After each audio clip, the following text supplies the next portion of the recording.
बड़ी खबर इस वक्त की, मुंबई के इंदु मिल में भीमराव अंबेडकर का स्मारक बनेगा। भारत सरकार ने, केंद्र सरकार ने इस बाबत लोकसभा में अपने फैसले का ऐलान किया है। सरकार की तरफ से आनंद शर्मा ने साफ किया कि इंदु मिल की जमीन महाराष्ट्र सरकार को मुहैया कराई जाएगी। इंदु मिल में अंबेडकर का स्मारक बनाए जाने को लेकर लंबे समय से मांग होती रही है। आरपीआई की तरफ से यह मांग लंबे वक्त से दोहराई जा रही थी। अब इस मुद्दे पर अचानक फैसला केंद्र सरकार ने लिया है और इसे एक नए सियासी दांव के तौर पर देखा जा रहा है। इस अचानक आए फैसले को संदर्भ में भी देखा जा रहा है कि आरपीआई नेता रामदास अठावले ने धमकी दी थी कि अगर 6 दिसंबर से पहले सरकार ने फैसला नहीं लिया तो अंबेडकर की पुण्यतिथि पर इंदु मिल में लाखों की तादाद में लोग घुसेंगे और अपनी मांग दोहराएंगे।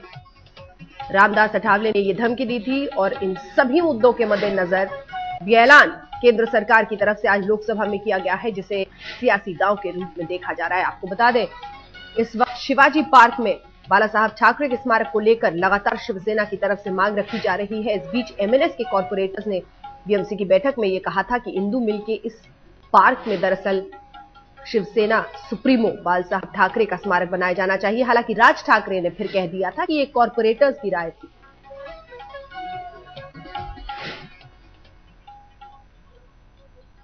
6th of December marks the death anniversary of one of India's tallest leaders, Bharat Ratna Dr.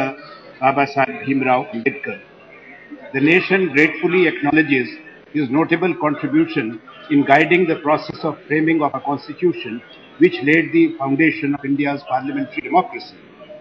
The ashes of Babasaheb Ambedkar are interred at Chaitya Bhumi, situated in the vicinity of the land of Indu Mill under National Textile Corporation in Mumbai.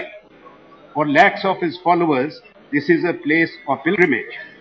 Respecting public sentiments and in response to the request of the government of Maharashtra and taking note of the unanimous resolutions passed by both houses of Maharashtra legislature, the government of India has taken a view to make available this land for use to the government of Maharashtra for the construction of a befitting memorial. इस बीच आपको सुनाते हैं उत्तर प्रदेश के पूर्व मुख्यमंत्री और BSP supremo Mayawati का क्या कहना है इस फैसले पर। कि कल परम पूज्य बाबा साहब डॉक्टर अंबेडकर का परिनिर्वाण दिवस है। कल के दिन उनका देहांत हुआ था और कल के दिन को ध्यान में रखकर तो हमारी पार्टी ने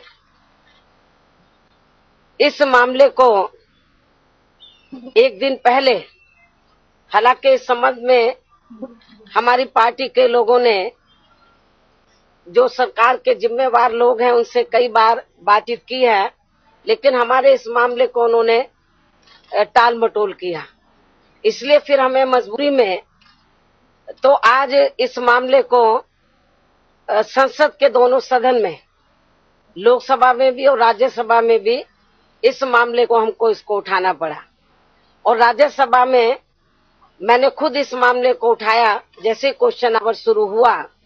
हालांकि माननीय सभापति जी ये कहने लगे कि हम इस मामले में 12 बजे आपके सवाल का जवाब देंगे, लेकिन मैंने माननीय सभापति जी को यही कहा कि पिछले कई दिनों से मैं ये देख रही हूँ कि जैसे ही 12 बजते हैं, क्वेश्चन आवर खत्म होता है, तो यहाँ पर हंगामा शुरू हो जाता है।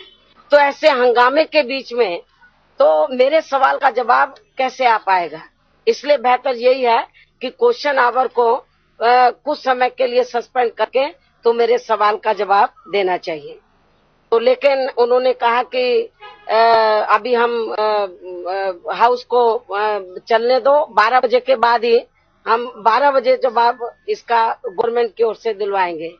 लेकिन हमें ये पूरा भरोसा था कि 12 बजे जिस तरीके से पिछले 2 दिन से हंगामा चल रहा है, पता नहीं जवाब आ पाएगा नहीं आ पाएगा, ये मामला फिर ना ठंडे बस्ते में चला जाए, तो इस डर को लेकर हमारी पार्टी के लोगों को फिर वेल में आना पड़ा।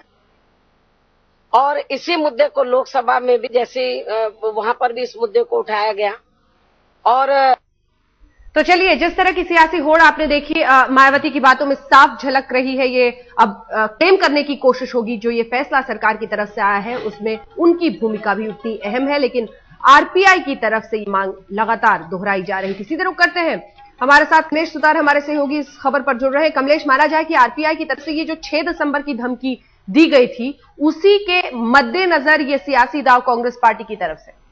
जी बिल्कुल, जना अगर देखा जाए तो इंदु मिल की मांग 1999 से चल रही थी, लेकिन पिछले कुछ दिनों जिस तरह से महाराष्ट्र में राजनीतिक समीकरण बदलते थे, जिस तरह से रिपब्लिकन पार्टी ऑफ इंडिया का जो गुट है इस मांग को लेकर अग्रेसिव हुए जा रहा था। उन्होंने उनके साथ में शिवसेना बीजेपी के साथ गठबंधन करने के बाद में जो समीकरण बदले थे उसी को लेकर सरकार को कहीं ना कहीं इस बारे में फिर से एक बार विचार करना। कांग्रेस भले इस बारे में क्रेडिट लेने की कोशिश करे ना करे, उनको नुकसान उनको भले ही इसका क्रेडिट कुछ मिले या ना मिले, या कांग्रेस इसका क्रेडिट ना भी ले, लेकिन अगर इंदु मिल की बात अगर वो नहीं मानते थे तो उनको नुकसान जरूर होता था। कहीं ना कहीं दलित जनता जो थी या दलित पार्टियां जो है, रिपब्लिकन पार्टी ऑफ इंडिया के जितने सारे गुट है, उन सब में इस भूमिका को लेकर एक मत था कि इंदु मिल की जो जमीन है वो चाहिए। और भारतीय जनता पार्टी ने भी खुलकर इसका समर्थन किया था। और कल जो मोर्चा होने वाला था, कल रिपब्लिकन पार्टी ने अगर कल तक के इंदु मिल की जमीन नहीं दी जाती है तो जबरन उसका कब्जा ले लेंगे। तो कहीं ना कहीं कांग्रेस के पहले इसका अनाउंसमेंट करके वो क्रेडिट उनसे छीन लेना चाहती है। और जिस तरह मायावती ने भी कहा है और रिपब्लिकन पार्टी कई गुट अभी आगे इसका क्रेडिट लेना चाहेंगे, तो कहीं ना कहीं अब राजनीतिक होड़ देखने को मिल सकती है। बहुत बहुत शुक्रिया आपका कमलेश सुतार, हमारे सहयोगी जुड़े हुए थे इस बड़ी खबर पर हमारे साथ।